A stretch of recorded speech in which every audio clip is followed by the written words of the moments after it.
we have the COO of Alfamart Trading. Before, when he joined Alfamart, that's only 200 branches, but now they have 1,066, right? So let's give a round of applause to Harvey Ong, the COO of Alfamart. Magandang umaga sa inyo lahat. Thank you for this invitation and thank you for this honor, Ma'am Grace, and to the rest of the awards committee.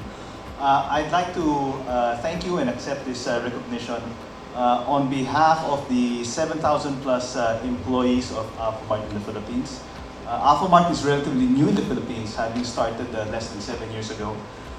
It's a joint venture between Alfamart of Indonesia and the SM group of companies.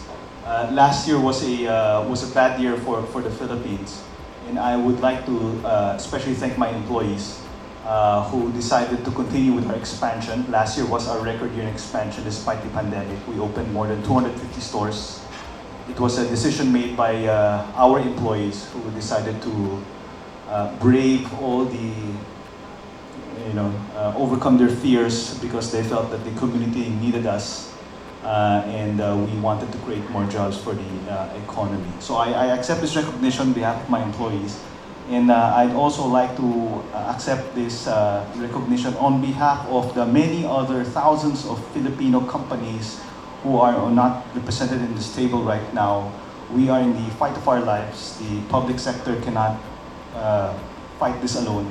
And there's so many other companies, even more worthy than us, who are not in this table right now. So on behalf of these companies, I would like to share this recognition as well. So maraming salamat to the Asian Leaders Awards for organizing this. I think now more than ever, we need to inspire the rest of the Filipino community and win this battle of our lives. Maraming salamat.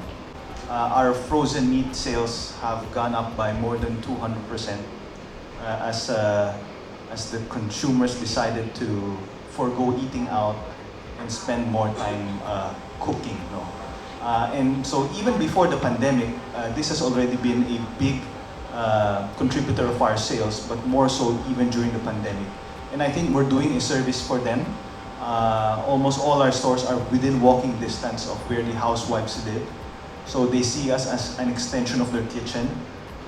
Most of our housewives do not have their own freezer or refrigerator. So it's important that there's a store that they can go to every day, kahit nalakarin lang nila, kahit naka-duster at tsinelas lang sila, so that they can get these daily essentials.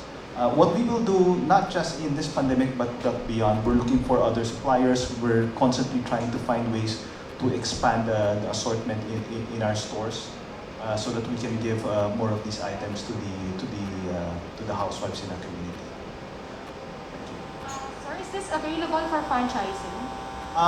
That's a good question.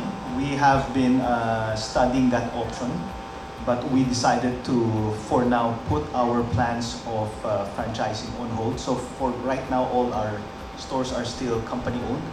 We're still waiting for the right conditions now.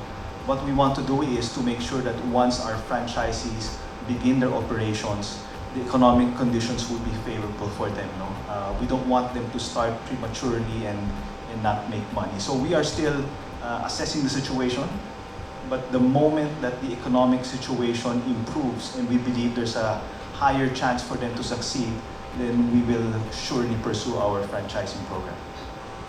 I haven't thought about this, so can I start with a story and I'll just try to link that. Around March 17 of last year, it was the first day of the ECQ. And I was worried for my staff because they had just announced the ECQ the night before. And most of my staff take public transportation for work. Right? And so I visited some of my stores to check, will people still report to work? Because there's no public transportation. And true enough, a lot of them reported to work. And as I was walking back to my office, I saw someone in an Alfamart t-shirt running. He was sweating. And so I stopped him to check how he's doing, where he's from. I'll never forget his name. His name is Michael. And he was sweating because he had been walking for almost 3 hours because there was no jeep. So he walked, he hitched with trucks, whatever it took to report to the store. And so I asked him, Michael, why didn't you just file for leave and then figure out tomorrow how to go to work? And he said the same, I'll never forget these words, kailangan ako ng team. My colleagues need me. And so, you know, this honor for me is a validation to my people. You know, they don't get a lot of, you know, the pay in retail is not great for the amount of work that they do and for the sacrifices that they make. But this type of honor for me, when I share it with them, for me, it's one way of saying, you know, it's worth it. People outside of Alfamart appreciate the sacrifices you make. Because for the longest time, before the pandemic, we never called them economic frontliners. They were just the tinderos and tinderas whose slightest mistake get magnified in social media. Nobody thanks them for good service, right? Nobody bothered to ask them for names. But during the pandemic, people realized these people still report to work to serve the community. To the point that sometimes they leave love letters, sometimes they leave food behind. So suddenly, they have a purpose, right? And so awards like these, you know, I'm sure it's going to make them feel happy. So for me, more than anything, it's for them. And so I thank you for this.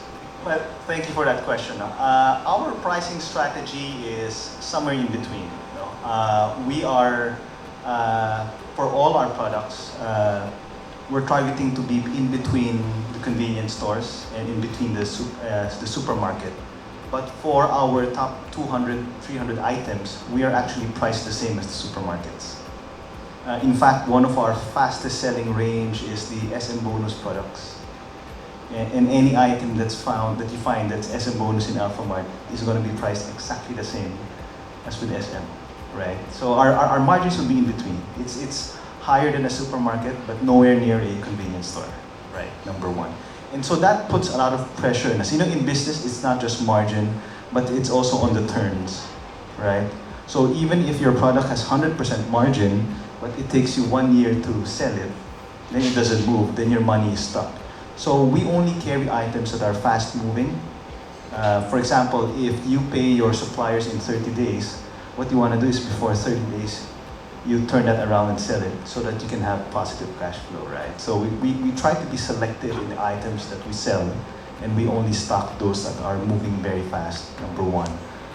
Number two, it's also a question of finding the right sites, because you are correct. At the end of the day, when a consumer buys, let's say, 300 pesos worth of groceries, maybe in terms of going to the grocery, it would be maybe 20, 30 pesos more expensive. Maybe. Sometimes it's less. But it's also about the value equation. For that extra 20, 30 pesos that you spend, you save time, because most of my shoppers don't have their own cars. So they spend a lot of time looking for tricycle, sometimes tricycle plus jeep. You spend time also in terms of money, in terms of the pamasahe, right? You also spend time in terms of the longer checkout time in a supermarket.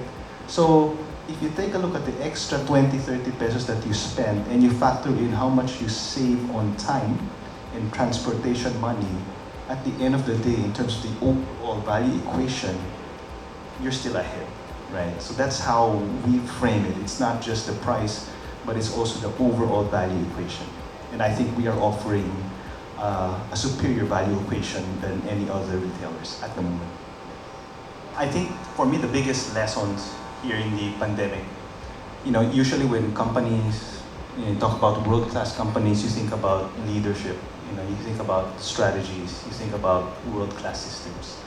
I think in the crisis, what's most important is the company's culture, that which you have been investing on in years. The example I said about Michael, the employee who worked for 3 years, I think he did that because when times were good, his boss, his immediate boss, treated him well. So that during times of crisis, you know, you're going to pay it back. When companies take care of their employees in good times, employees will look after their company in bad times, right? So I think for me, the lesson here is about culture.